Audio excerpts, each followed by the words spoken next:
Emma Whitfield hurried through the narrow back streets of London, her basket of finished sewing work balanced carefully against her hip as evening shadows lengthened around her. She had worked longer hours than usual at Madame Fontaine's dress shop, finishing an urgent order for a wealthy client, and now she needed to reach home before darkness fully claimed the city's already dim, gaslit streets.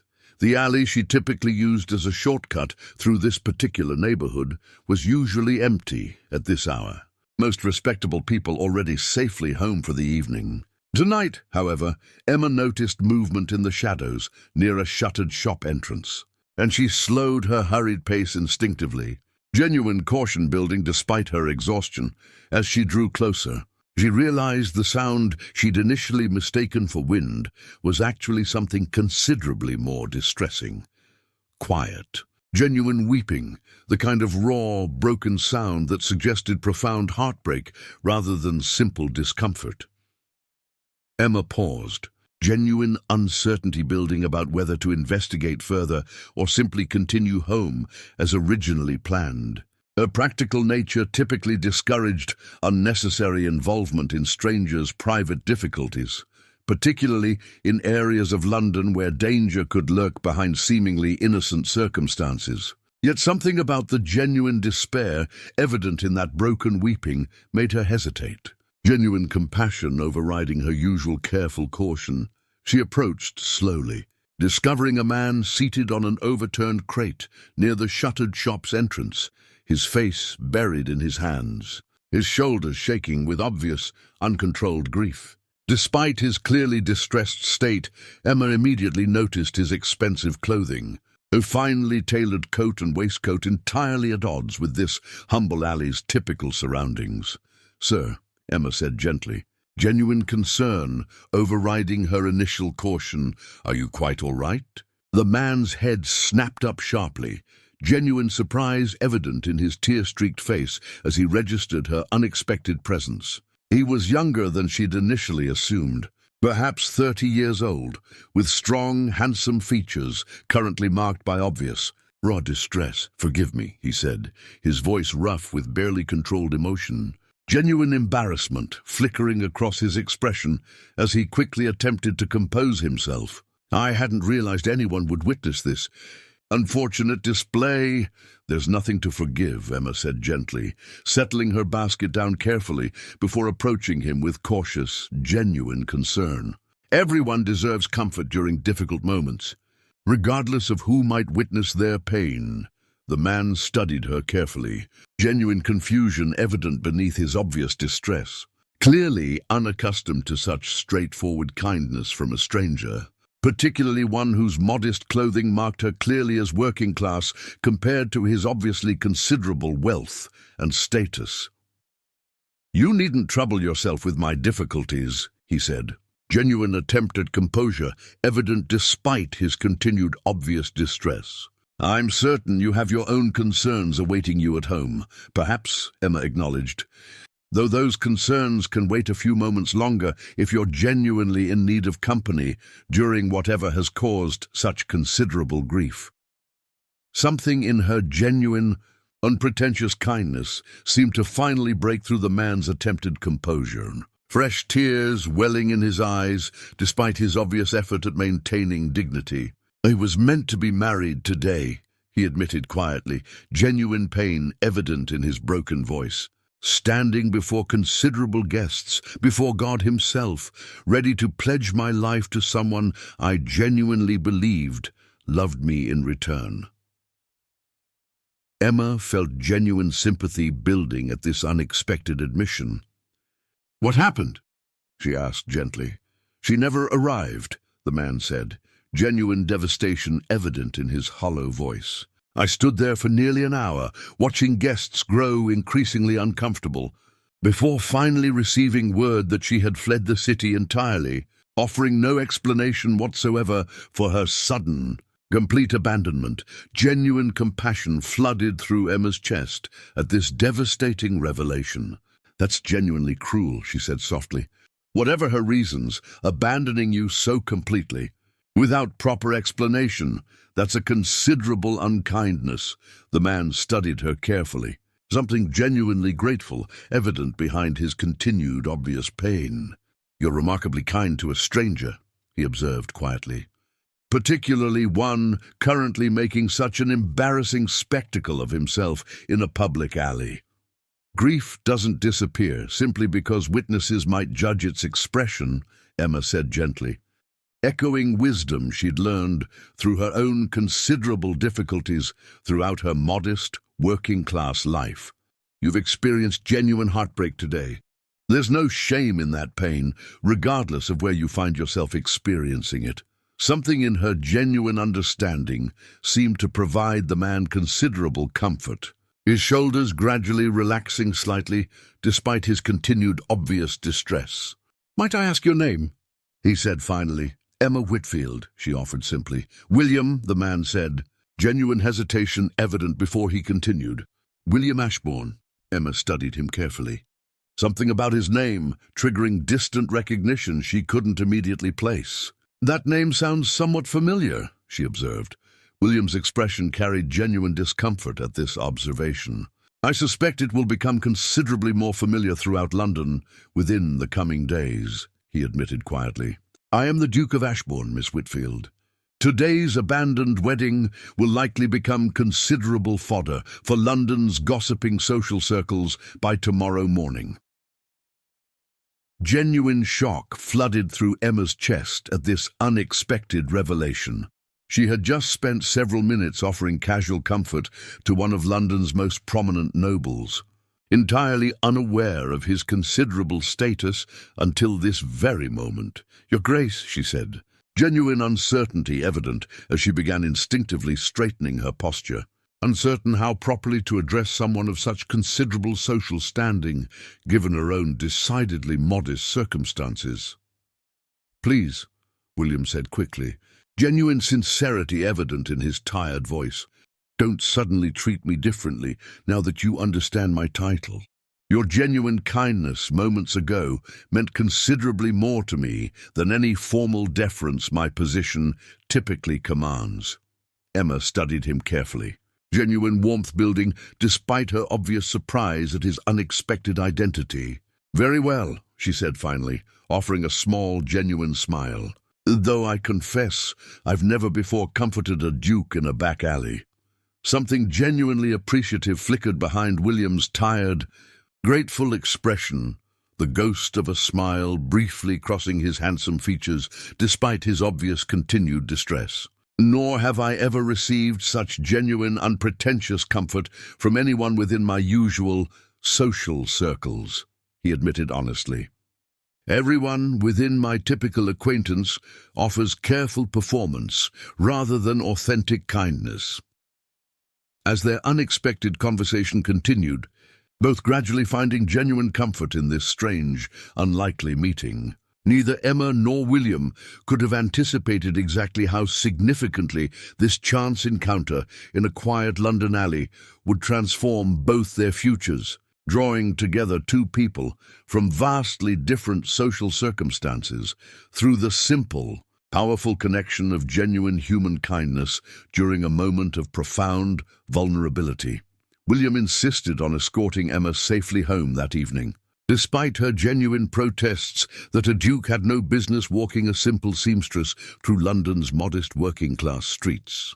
"I couldn't possibly allow you to walk alone after dark," he said firmly, genuine concern evident in his tired voice.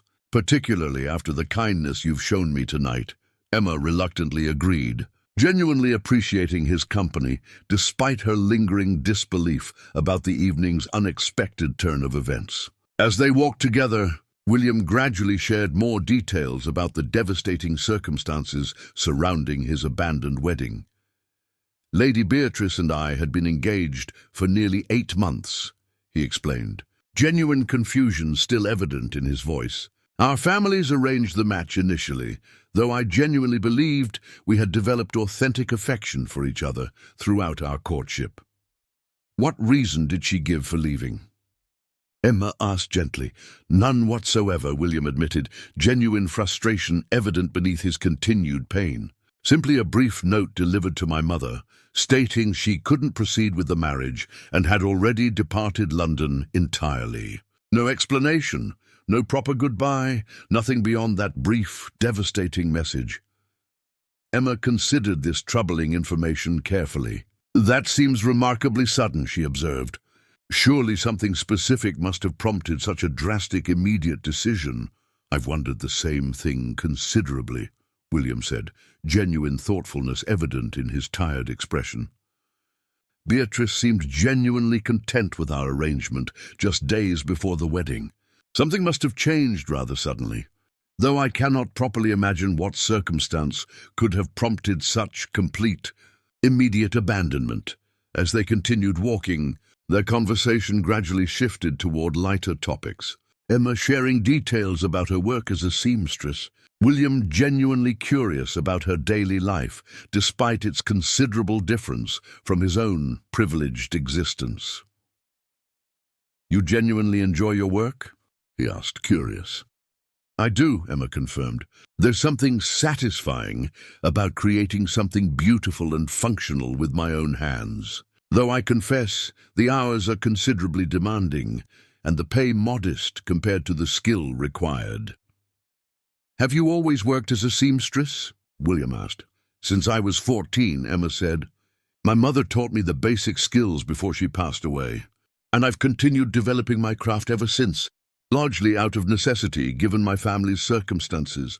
William studied her carefully throughout their conversation, genuine admiration building for her practical resilience and unpretentious authenticity, qualities considerably different from the careful, performative charm typical of most women within his usual social circles.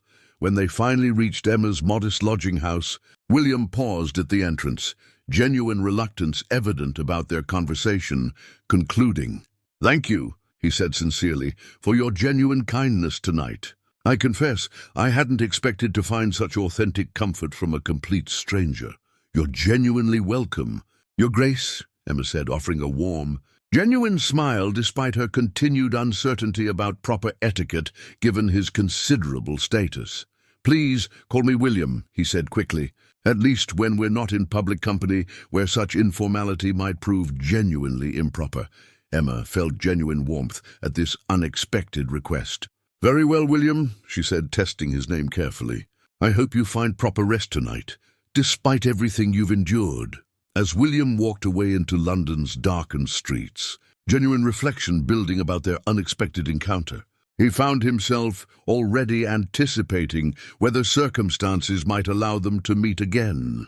Despite the considerable social barriers separating their vastly different stations, the following morning, exactly as William had predicted, news of his abandoned wedding spread rapidly through London's gossiping social circles.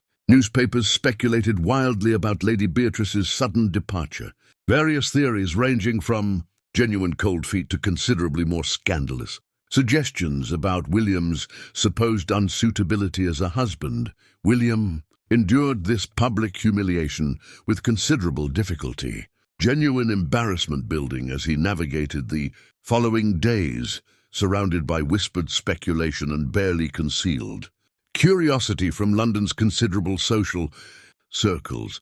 "You mustn't let their gossip trouble you excessively," his mother, the Dowager Duchess, advised carefully during one particularly difficult afternoon. "Society's memory proves remarkably short when properly managed. This scandal will fade eventually, replaced by whatever fresh gossip captures their fickle attention next. I simply don't understand what happened," William admitted, genuine frustration evident in his tired voice. "Beatrice seemed genuinely content with our arrangement. Something must have changed her mind rather suddenly and severely. Perhaps she discovered something troubling," his mother suggested carefully, genuine concern evident in her thoughtful expression. "Though I confess, I cannot properly imagine what circumstance might have prompted such drastic, sudden action." As William navigated this difficult period of public scrutiny and personal confusion, he found himself increasingly drawn toward seeking Emma's genuine, grounded company, appreciating her authentic perspective away from society's careful, Performative judgment. He began visiting Madame Fontaine's dress shop periodically, ostensibly to commission various garments, though his genuine purpose remained simply enjoying brief conversations with Emma during her working hours. You needn't continue commissioning unnecessary garments simply to visit, Emma observed one afternoon, genuine amusement evident in her teasing tone as William examined fabric samples with obvious, deliberate slowness. Perhaps I genuinely require considerable additions to my wardrobe. William said, genuine humor evident in his careful response, despite his obvious, transparent excuse. Emma laughed warmly, genuine delight evident in her expression. Your wardrobe was already considerably extensive before you began this current campaign of unnecessary commissions. Perhaps I simply enjoy your company, William admitted honestly, genuine sincerity evident beneath his attempted casual tone. Something warm passed between them at this honest admission, both recognizing the genuine, unconventional connection continuing to develop despite the considerable social barriers separating their respective circumstances. Madame Fontaine, Emma's employer, watched these increasingly frequent visits with growing curiosity and genuine concern. The Duke seems remarkably interested in your company specifically, she observed carefully one evening after William's departure. We've simply become friends, Emma said, though genuine uncertainty was evident beneath her careful explanation. Following the unfortunate circumstances of his abandoned wedding, friends, Madame Fontaine repeated skeptically, genuine concern evident in her careful tone. Emma, dear, you understand the considerable danger such friendship represents, given the vast difference in your respective stations. Society rarely looks kindly upon such unconventional connections.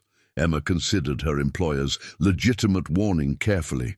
Genuine uncertainty building about exactly what her growing connection with William might eventually mean. Given the considerable social complications such an unconventional friendship inevitably represented.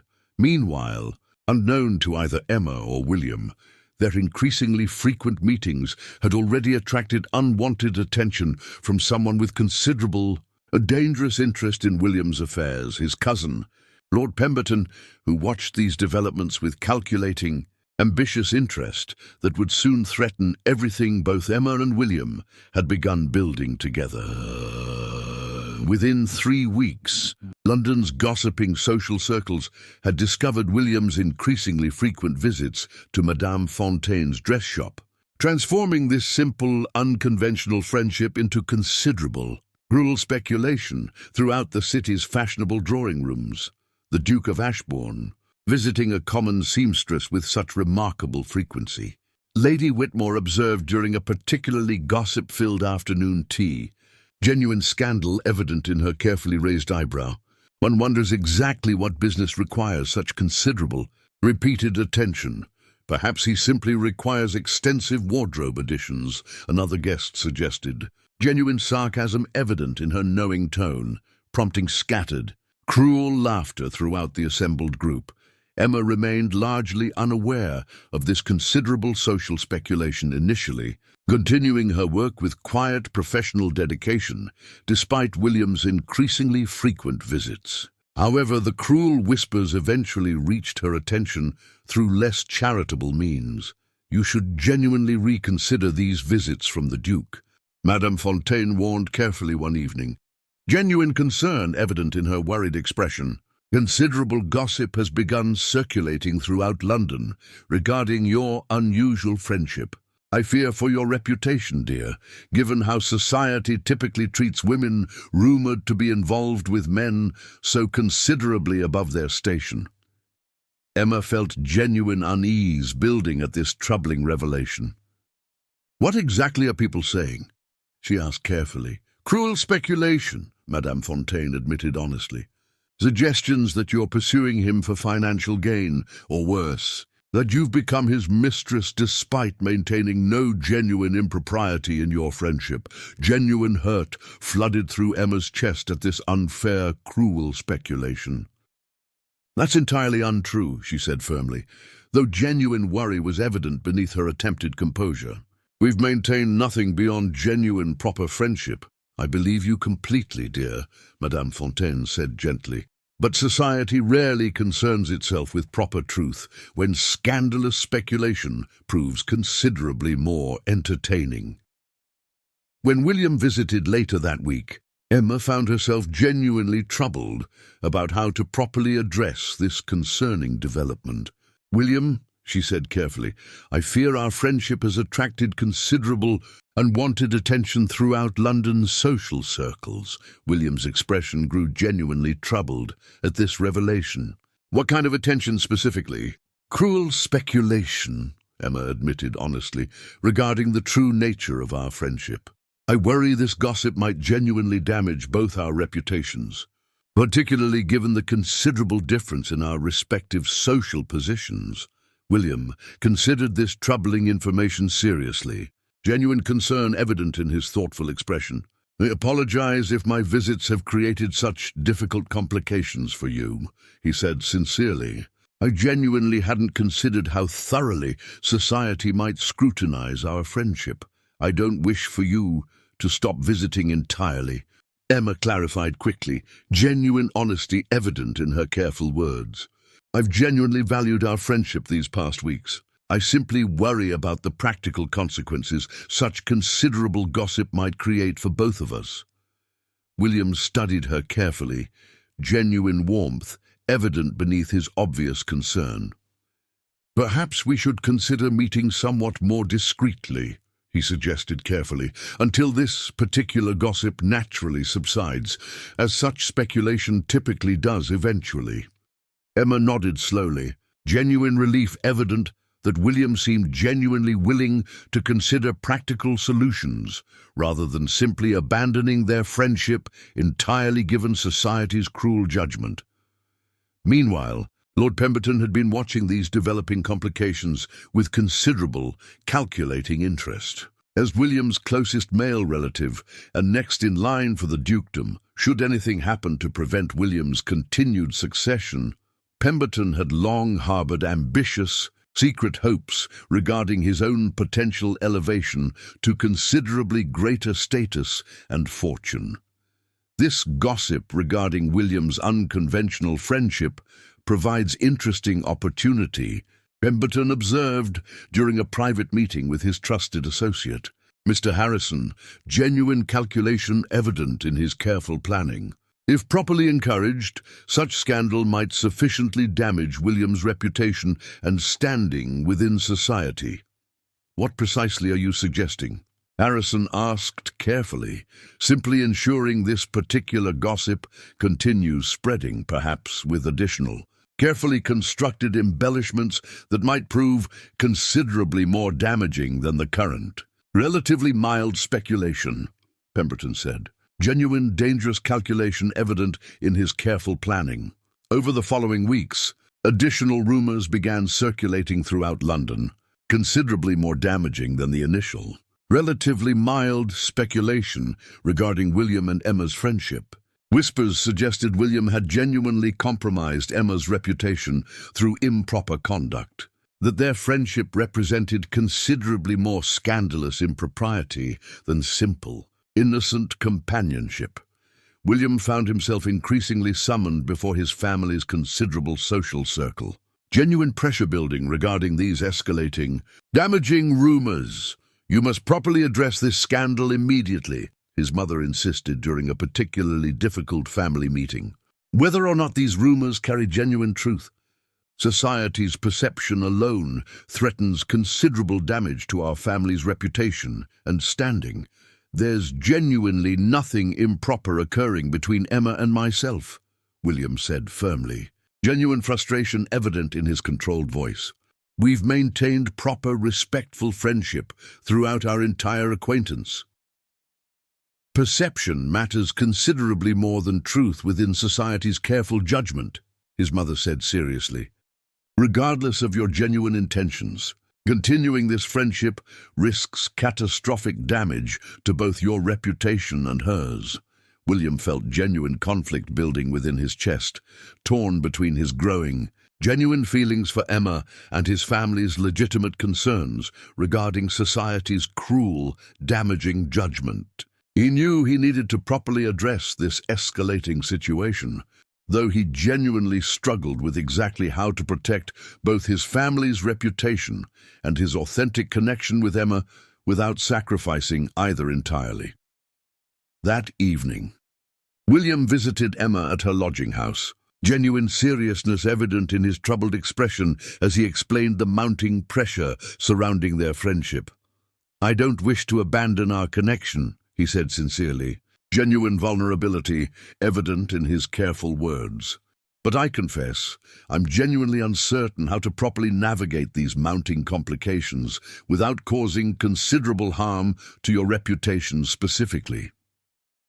Emma studied him carefully, genuine understanding evident despite her own obvious concern about their situation's increasing complexity. "Perhaps," she said finally, genuine thoughtfulness evident in her careful suggestion, "we need considerable time apart, allowing this particular scandal to properly fade before considering how to properly proceed." William felt genuine reluctance at this suggestion, though he recognized its practical wisdom given their current difficult circumstances. "I don't wish to lose this connection entirely," he said honestly. "Nor do I," Emma admitted softly, genuine emotion evident in her careful words. "But perhaps protecting what we've genuinely built requires temporary distance, rather than risking permanent damage through continued public scrutiny." As William reluctantly agreed to this painful but practical suggestion, neither of them could anticipate that Pemberton's dangerous, calculating conspiracy against William's reputation and succession extended considerably beyond simple, damaging gossip, building toward something far more sinister that would soon threaten not just their reputations, but their genuine safety as well.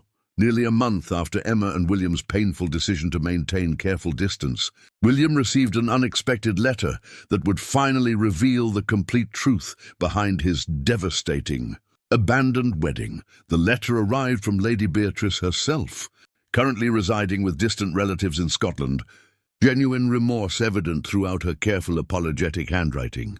"Your Grace, I understand I owe you considerable explanation for my sudden, seemingly inexplicable departure on what should have been our wedding day. I have carried genuine guilt regarding my cowardice these past weeks, and I finally feel compelled to properly explain the circumstances that drove my desperate, sudden decision 3 days before our wedding. My father received an anonymous letter containing troubling allegations about your family's history, specifically regarding your late father's considerable gambling debts and rumored connections to unsavory business dealings that supposedly threatened our family's reputation should our marriage proceed. My father, genuinely terrified of scandal potentially damaging our own family's standing, insisted I abandon our engagement immediately, threatening to disown me completely should I refuse his demands.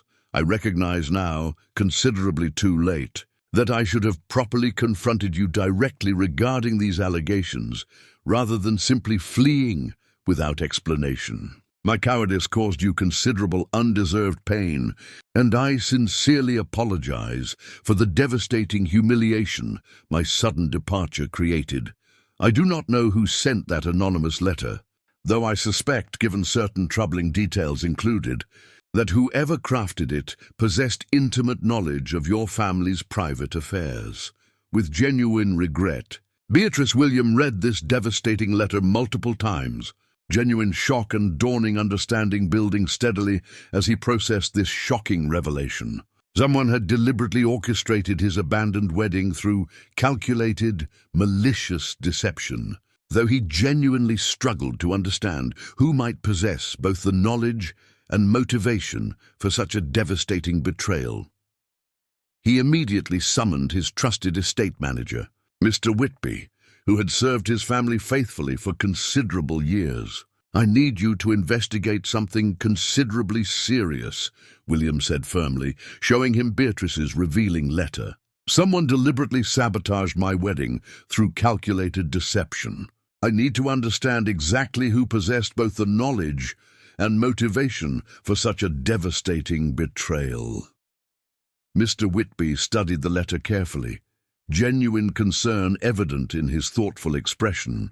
"This suggests intimate knowledge of your family's private financial history," he observed. "Considerably limited individuals would possess such detailed information." "Precisely my concern," William confirmed grimly. "I need a complete list of everyone with access to my family's private financial records." Over the following days, Mr. Whitby's careful investigation gradually narrowed toward an uncomfortable, troubling conclusion. The detailed knowledge evident in the anonymous letter suggested someone with genuine, intimate access to William's family's private affairs, someone considerably trusted within his closest circle.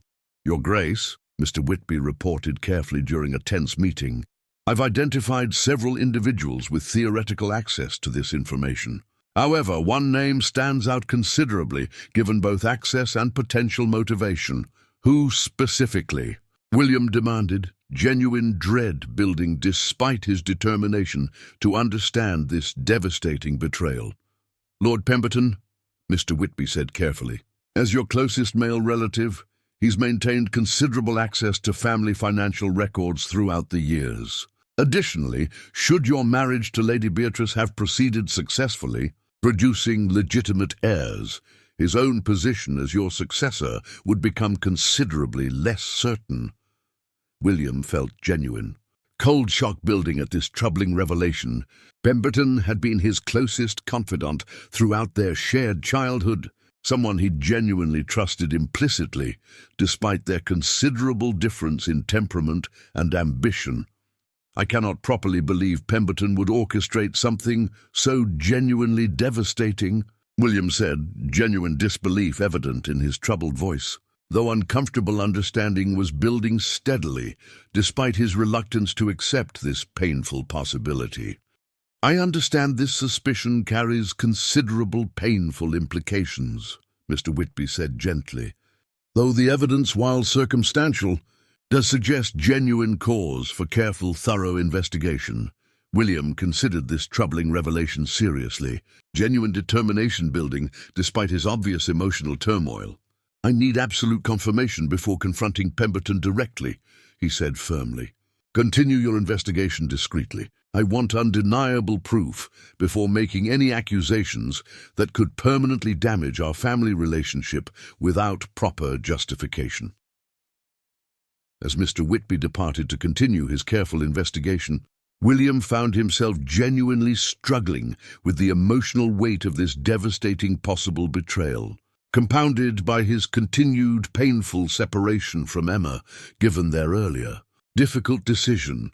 That evening, unable to properly process this troubling revelation alone, William found himself walking toward Emma's lodging house, despite their earlier agreement regarding careful distance. He needed her genuine, grounded perspective, regardless of society's continued cruel judgment regarding their friendship. Emma answered his unexpected knock with genuine surprise, evident in her expression. "William, I thought we agreed." "I know," William interrupted gently, genuine desperation evident in his troubled voice. "But I genuinely need your counsel regarding something considerably serious that's just come to light." Emma studied his obviously troubled expression carefully before stepping back to allow him entry. "Come inside," she said softly, genuine concern evident despite her earlier reservations about their continued contact.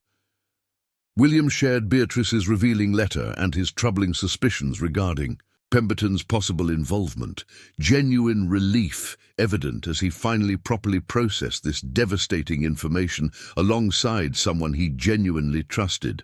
"That's genuinely troubling," Emma said, processing this shocking revelation carefully. "Your own cousin deliberately sabotaging your wedding for personal ambition." "I still struggle to properly believe it," William admitted honestly, "though the evidence increasingly suggests this painful possibility carries genuine truth. What will you do if this suspicion proves accurate?" Emma asked carefully.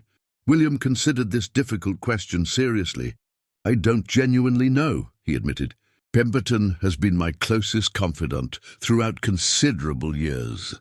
Discovering such calculated betrayal, particularly from someone I've trusted so completely, feels genuinely devastating beyond simple anger or desire for proper consequence.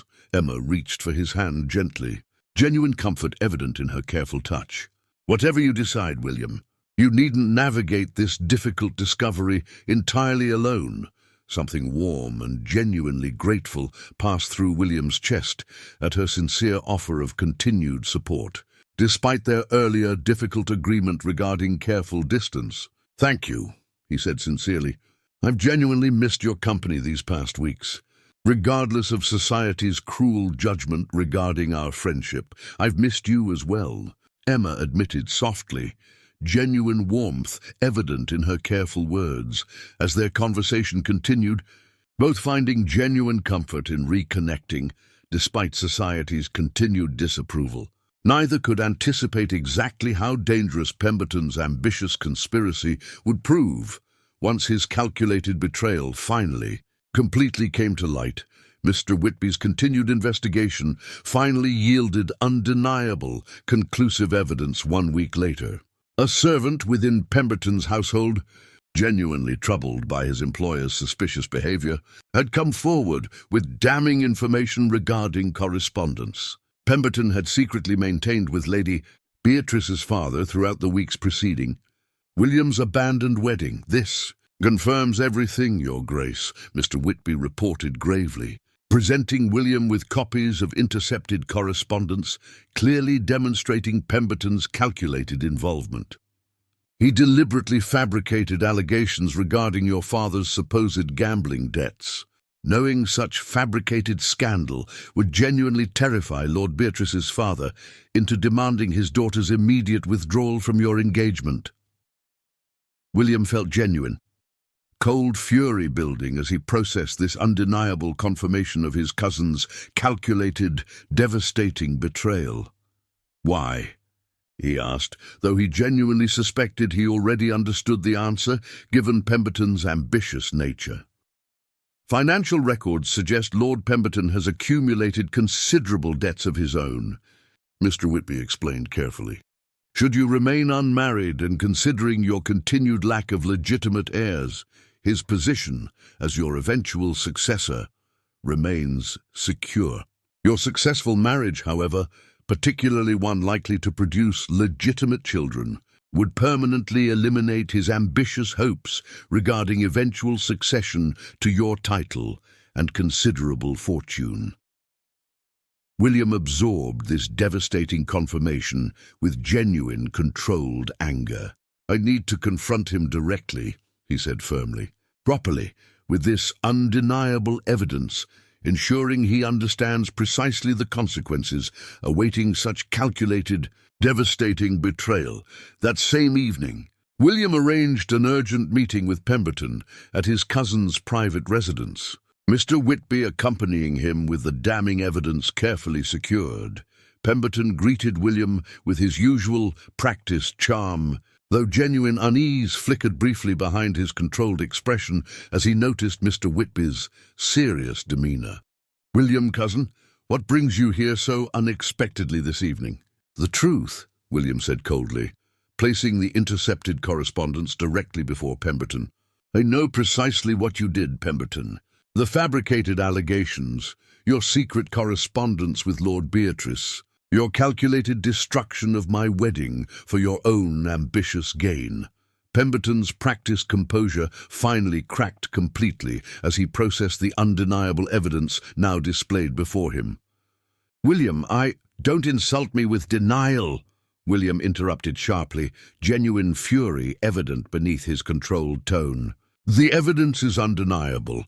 You deliberately sabotaged my marriage, causing considerable pain to both myself and Lady Beatrice, simply to protect your own ambitious hopes regarding eventual succession. Genuine panic flooded through Pemberton's expression as he recognized the complete collapse of his carefully maintained deception. You don't understand the pressure I've faced, he said desperately. Considerable debts, mounting obligations I couldn't properly manage given my current circumstances. Your continued unmarried status represented my only realistic hope of eventually resolving these. Desperate financial pressures that doesn't excuse deliberately destroying my genuine happiness through calculated deception, William said firmly, genuine coldness evident in his controlled voice. You've betrayed our family's trust completely, Pemberton, for nothing beyond your own selfish, desperate ambition. Pemberton's expression shifted rapidly from genuine panic towards something considerably more dangerous and calculating. What precisely do you intend to do with this information? He asked carefully, genuine threat evident beneath his attempted composure. I intend to properly expose your betrayal, William said firmly. You'll face genuine consequences for this calculated deception, Pemberton, regardless of our family connection. That would create considerable scandal for our entire family, Pemberton warned, genuine desperation evident beneath his attempted threatening tone. Are you genuinely prepared to risk our family's reputation simply for the satisfaction of exposing my involvement? I'm genuinely prepared to ensure justice properly prevails, William said coldly, regardless of whatever scandal your own selfish actions might create. As William departed, genuine determination evident despite the difficult family confrontation he'd just endured, Pemberton remained behind. Genuine, desperate calculation building as he processed the complete collapse of his ambitious scheme. 2 days later, Pemberton's desperate circumstances drove him toward increasingly dangerous action. Having learned through careful surveillance about William's continued, genuine connection with Emma, he recognized her as potentially valuable leverage against his cousin's determination to expose his complete betrayal. I need information regarding Miss Whitfield's daily routine. Pemberton instructed his associate, Mr. Harrison, genuine dangerous calculation evident in his desperate planning.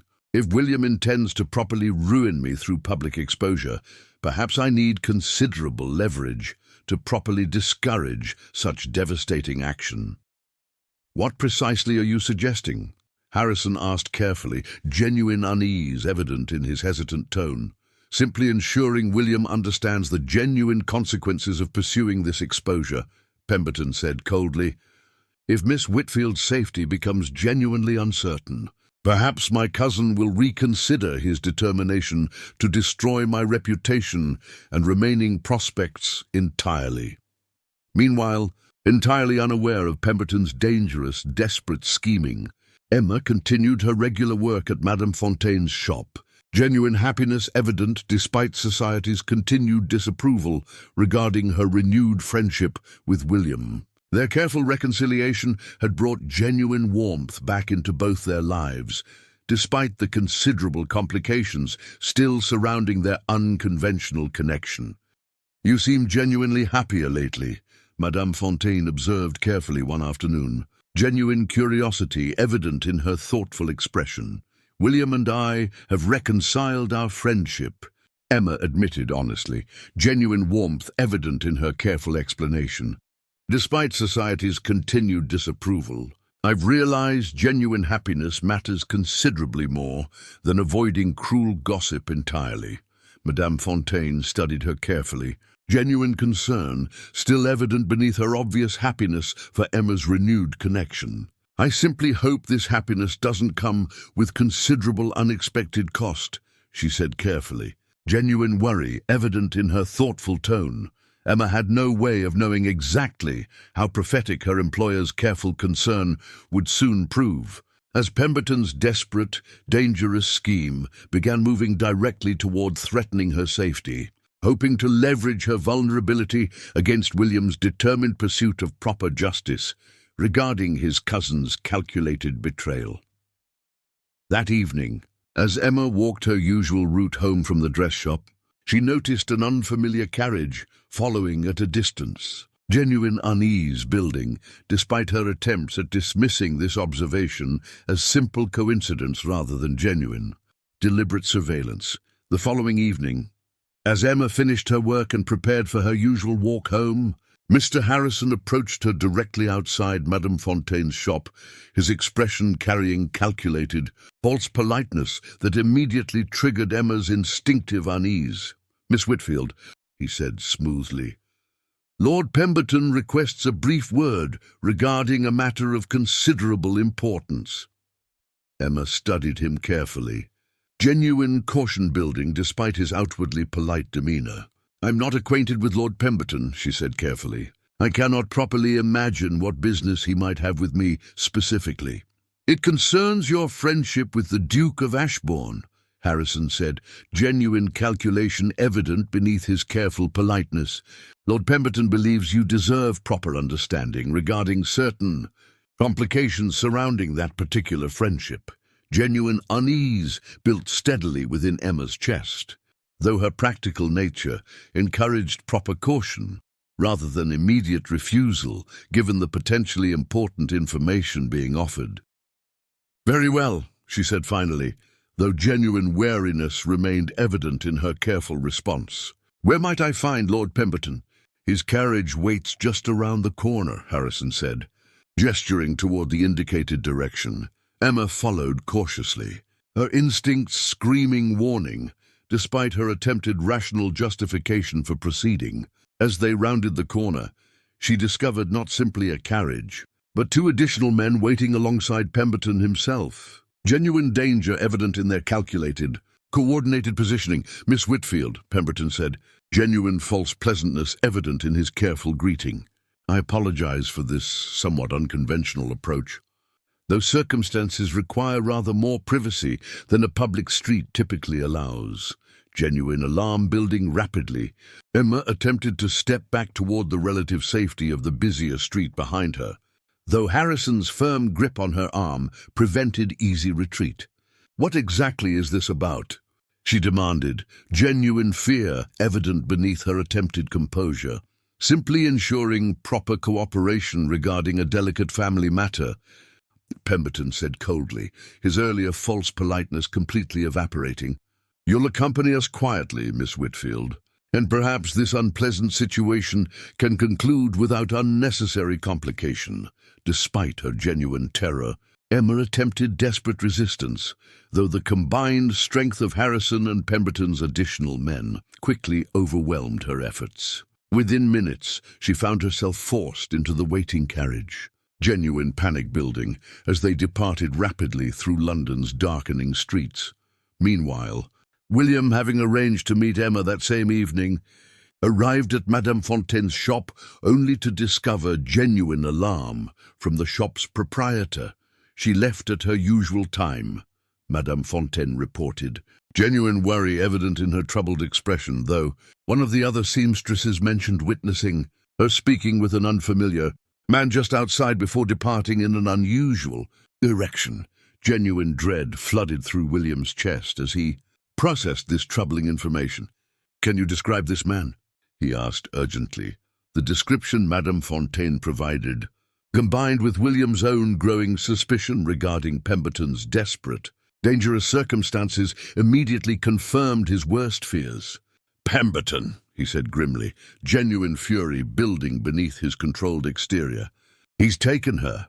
William immediately summoned his most trusted associates, genuine urgency evident as they began systematically investigating Pemberton's likely locations throughout London. Mr. Whitby, joining this urgent search, provided crucial intelligence regarding a secluded property Pemberton maintained outside the city. Rarely used but perfectly suited for exactly this kind of dangerous, secretive confrontation. "We need to move immediately," William said firmly, genuine determination evident despite his obvious fear for Emma's safety. "Whatever desperate scheme Pemberton has planned, I won't allow him to harm her at Pemberton's secluded property." Emma found herself confined within a sparsely furnished room, genuine fear building steadily as she processed her dangerous, uncertain circumstances. Pemberton entered eventually, his expression carrying calculated, cold determination. "I apologize for this unfortunate necessity," he said, genuine insincerity evident beneath his careful words. though I require considerable leverage to properly ensure William reconsiders his determination to expose my recent complications. He won't simply surrender to your threats, Emma said, genuine defiance evident despite her obvious fear. William is considerably stronger than you're apparently giving him credit for. Pemberton's expression carried genuine cold amusement at her defiant response. We'll see precisely how strong his resolve remains once he properly understands what's genuinely at stake regarding your continued safety. As Pemberton departed, leaving Emma alone with her mounting fear, she found herself thinking not of her own danger, but genuine worry about what impossible choice William now faced because of Pemberton's desperate, dangerous scheme. William's search finally led his group toward Pemberton's secluded property just past midnight, genuine urgency evident as they carefully approached the darkened building. Through careful, quiet reconnaissance, they confirmed Emma's location within a second-floor room. Minimal guard presence, suggesting Pemberton hadn't genuinely anticipated such swift, decisive pursuit. "We move now," William commanded firmly. Genuine determination evident despite the obvious danger surrounding their rescue attempt. The confrontation that followed proved considerably swift given William's superior preparation and Pemberton's obviously desperate, poorly organized defensive measures.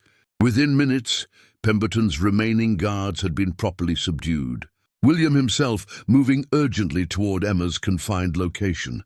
He found Pemberton attempting to flee through a rear entrance, Emma held roughly by one arm as apparent leverage against pursuit. "Stay back," Pemberton warned desperately, genuine panic evident beneath his attempted authority, "or she suffers the consequences of your continued pursuit." "Let her go." "Pemberton," William said firmly, genuine controlled fury evident despite his obvious fear for Emma's safety. "This ends now, one way or another." Emma, despite her genuine fear, recognized an unexpected opportunity as Pemberton's attention wavered slightly, genuine desperation evident in his deteriorating composure. She twisted suddenly, breaking his loosened grip before rushing quickly toward William's protective reach. Pemberton, recognizing his rapidly collapsing position, made one final desperate attempt at escape. Though William's associates had already properly secured the property's remaining exits, ensuring his capture within moments, William pulled Emma protectively into his arms, genuine relief flooding through his chest as he confirmed her safety. "Are you hurt?" he asked urgently. "I'm okay," Emma said, though her voice carried obvious lingering fear and exhaustion. Frightened, but genuinely unharmed, as William's associates properly secured Pemberton for the serious consequences his desperate, dangerous betrayal now genuinely warranted, William remained close beside Emma, genuine protective determination evident in his expression. "I promise you," he said firmly, genuine sincerity evident in his careful words, "this danger is finally, completely resolved. I won't allow anyone to threaten your safety again." Emma studied him carefully, genuine warmth evident despite her obvious exhaustion from the frightening ordeal. "I never doubted you would come for me," she said softly, genuine trust evident in her tired but sincere expression. In the weeks following Pemberton's exposure and formal removal from any position within the family's continued affairs, London's gossiping circles found themselves genuinely captivated by the complete, dramatic truth behind William's originally abandoned wedding. Public sympathy shifted considerably in William's favor once the full extent of Pemberton's calculated betrayal became properly understood throughout society's careful circles. Lady Beatrice, learning of Pemberton's exposure through considerable public reporting, wrote once more to William, genuine relief evident in her grateful correspondence regarding this proper resolution to the painful circumstances that had once driven her desperate, misguided departure. William, for his part, found himself genuinely grateful that the truth had finally emerged. Though his primary concern remained focused considerably more on Emma's continued well-being and their unconventional connections' uncertain future, Given society's continued complicated relationship with their vastly different social circumstances, the scandal regarding Pemberton has genuinely shifted public opinion. His mother observed carefully during a quiet family conversation. Though considerable questions remain regarding your continued friendship with Miss Whitfield, I no longer particularly care about society's opinion regarding that friendship, William said firmly, genuine determination evident in his controlled voice. Emma has shown me genuine kindness and authentic connection throughout circumstances considerably more difficult than simple social convention typically requires. His mother studied him carefully, genuine understanding evident beneath her obvious concern. Do you genuinely love her, William? William considered this direct question seriously before answering with complete, genuine conviction. I do, he said firmly, considerably more than I ever believed myself capable of experiencing, particularly following Beatrice's original, devastating abandonment. Then perhaps, his mother said thoughtfully, genuine warmth evident in her careful consideration. You should properly pursue that genuine connection, regardless of whatever society's rigid expectations might typically suggest. Genuine surprise flooded through William's expression at his mother's unexpected support. You wouldn't object to such an unconventional match? I've watched you these past months, his mother said gently, genuinely happier and more authentic than I've witnessed since your father's passing. I won't pretend society will readily accept such an unconventional match, but I've learned considerable wisdom regarding the genuine importance of authentic happiness over hollow, conventional expectation, genuine hope building steadily within his chest. William found himself finally ready to properly pursue the genuine future he'd increasingly recognized himself desperately wanting throughout these past several complicated months. He visited Emma later that same evening, genuine nervousness evident despite his usual controlled composure as he prepared to properly express intentions he'd been carefully considering throughout their entire unconventional acquaintance. William, Emma said, genuine warmth evident in her expression as she welcomed him into her modest lodging. You seem unusually nervous this evening. I have something important to properly discuss, William admitted, genuine vulnerability evident beneath his careful words. Regarding our future, if you're willing to consider such a conversation. Emma studied him carefully, genuine curiosity building despite her obvious uncertainty about exactly what significant conversation he intended. I'm listening, she said softly. William took a steadying breath before continuing, genuine sincerity evident in his careful, heartfelt words. Emma, these past months, despite considerable difficulty and danger, have shown me genuine happiness I never properly believed myself capable of experiencing again following Beatrice's original abandonment. Your kindness, your authentic strength, your genuine willingness to accept me exactly as I am, regardless of title or circumstance. These qualities have shown me exactly what genuine love actually means. Genuine emotion built steadily within Emma's chest as she processed his sincere, heartfelt words. William, what exactly are you saying?